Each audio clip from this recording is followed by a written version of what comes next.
2027 সালে বাংলা ফিল্ম ইন্ডাস্ট্রিতে নতুন ইতিহাস সৃষ্টি হতে যাচ্ছে। দুজন ভয় পাবে, 100 থেকে 1000, 1000 থেকে লাখ।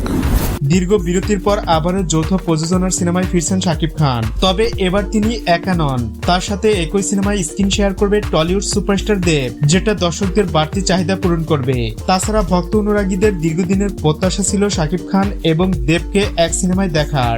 অবশেষে সকল জল্পনা কল্পনার অবসান শেষ করে ফাইনালি একই ফ্রেমে দেখা মিলবে এই দুই তারকার। সম্প্রতি ভারতের SBF এবং বাংলাদেশের একটি প্রযোজনা প্রতিষ্ঠান থেকে বিষয়টি নিয়ে আলোচনা হচ্ছে, বাট ছবির নাম এখনো চূড়ান্ত হয়নি।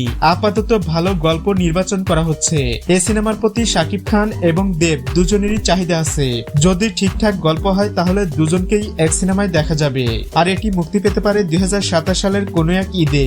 দুই দেশের বাংলা ফিল্মের এখন যে দুরবস্থা চলছে, এতে করে ইন্ডাস্ট্রি চাঙ্গা করতে একমাত্র বিকল্প উপায় হলো যৌথ প্রযোজনার সিনেমা।